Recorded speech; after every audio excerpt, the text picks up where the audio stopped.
Titanic ship के मलबे का सर्वे करने वाली मिनी आबदोज समंदर में गायब हो गई। अमेरिका और कनाडा के सरकारी अदारे और कुछ दीगर कंपनियां इसको रेस्क्यू करने की दौड़ में मसरूफ। क्या इसको रेस्क्यू करना पॉसिबल भी है या नहीं, और हिस्ट्री में अब तक कितनी ऐसी आबदोजें हैं जिनको जिंदा क्रू के साथ अब तक रेस्क्यू किया जा सका है। हम बात करेंगे ओशन गेट कंपनी की तैयार करदा टाइटन टूरिस्ट सबमरीन के बारे में, जो 18 जून 2023 को सर्वे के मिशन के दौरान समंदर में लापता हो गई थी। टाइटन टूरिस्ट सबमरीन का काम लोगों से टिकट लेकर इनको गहरे समंदर की तह में टाइटैनिक शिप के मलबे का नजारा करवाना है।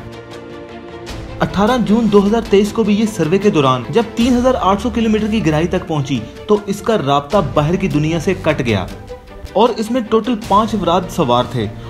ओशन गेट एक्सपीडिशन के CEO Stockton Rush, British billionaire Hamish Harding, French diver Paul Henri Nargeolet, Pakistani businessman Shahzada Dawood और उसका बेटा सलमान दाऊद शामिल थे। ओशन गेट कंपनी ने इस सबमरीन को खास तौर पर गहरे समंदर में जाने के लिए 2019 में डिजाइन किया था। ये आबदोज नेवी आबदोज के मुकाबले में ज्यादा गहराई में जाने की सलाहियत रखती है। हालांकि यूएसए की नेवल एडवांस सबमरीन भी 2 से 3000 मीटर समंदर की गहराई में जा सकती है, मगर टाइटन 4000 मीटर समंदर की गहराई में जाने की सलाहियत रखती है। इसे टाइटेनियम और कार्बन फाइबर से तैयार किया गया है। ये 22 फीट लंबी और जदीद सेंसर और हाई डेफिनेशन कैमरों से लेस है ताकि टाइटन में सवार अफराद को समंदर के पुरस्कार मुकामात का अच्छे से नजारा करवाया जा सके। इस आबदोज में 96 घंटे की ऑक्सीजन रखने की सलाहियत मौजूद है। 50 कामयाब टेस्ट के बाद इसको पहली दफा 2021 में टाइटैनिक शिप के मलबे के सर्वे के लिए समंदर में भेजा गया था। 2022 में भी ये अपने टूर को कामयाबी से अंजाम दे चुकी है। हालांकि 2023 में भी ये इसका पहला टूर नहीं था। इसमें 5 अफराद आराम से बैठ सकते हैं और इसको ऑपरेट करना बहुत ही आसान है। ओशन गेट कंपनी के सीईओ के मुताबिक ये एक एलिवेटर की तरह काम करती है जिसको चलाने के लिए ज्यादा महारत की जरूरत नहीं है। सीईओ के मुताबिक इसको ऑपरेट करना किसी वीडियो गेम को चलाने के बराबर है।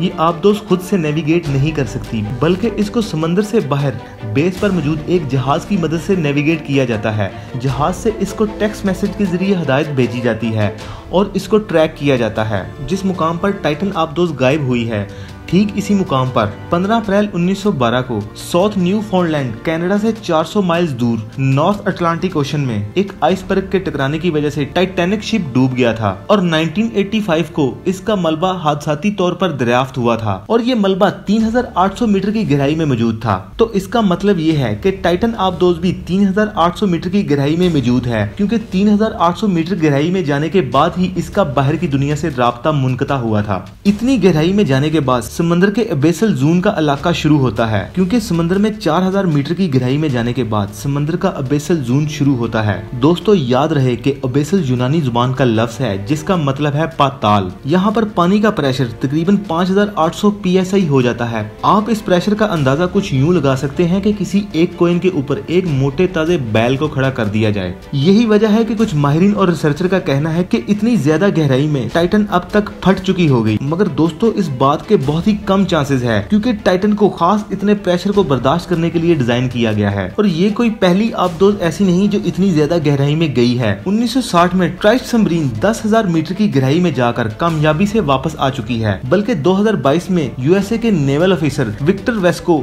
अपनी सबमरीन में बैठकर 11,000 मीटर की गहराई में जाकर कामयाबी से वापस आ चुके हैं। तो इस बात के बहुत ही कम चांसेस हैं कि टाइटन सबमरीन समंदर में फट चुकी होगी।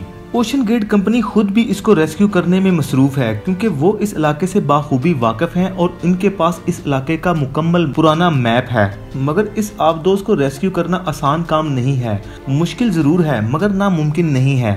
इस सबमरीन को रेस्क्यू करने की सबसे बड़ी परेशानी ऑक्सीजन है। अगर इस सबमरीन की ऑक्सीजन खत्म हो गई तो इसमें बैठे क्रू को जिंदा रेस्क्यू करना पॉसिबल नहीं है। इस रेस्क्यू मिशन में जदीद सोनार टेक्नोलॉजी का इस्तेमाल भी किया जा रहा है, जिसकी मदद से पानी में साउंड वेव भेजकर ऑब्जेक्ट की दूरी और साइज का एक्यूरेट अंदाजा लगाया जा सकता है। अगर आबदोज टाइटैनिक जहाज के मलबे के अंदर फंस गई तो मलबे और आबदोज में फर्क करना मुश्किल हो जाएगा। अगर आबदोज मलबे के कुछ ही फासले पर मौजूद है तो इसको आसानी से रेस्क्यू किया जा सकता है। अगर किसी टेक्निकल वजह से सबमरीन हरकत नहीं कर सकती तो समंदर के बहाव की वजह से वो किसी और इलाके में भी मुंतकिल हो सकती है। कंपनीज का इस आबदोज को रेस्क्यू करना सबसे बड़ा चैलेंज है। क्योंकि हिस्ट्री में अब तक किसी भी सबमरीन को इतनी गहराई में से जिंदा क्रू के साथ रेस्क्यू नहीं किया जा सका। हालांकि यूएसए के कर्व 21 ने साउथ चाइना सी में 3700 मीटर की गहराई में F-35 फाइटर जेट के मलबे को रेस्क्यू किया था।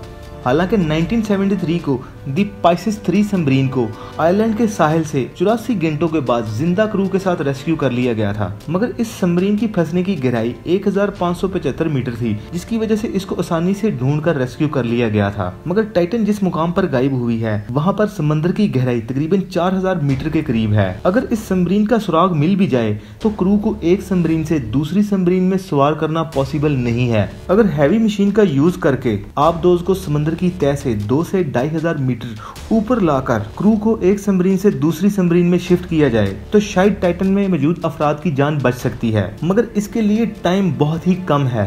हमारी दुआ है कि टाइटन को जिंदा क्रू के साथ रेस्क्यू किया जा सके। Thank you for watching the info depot.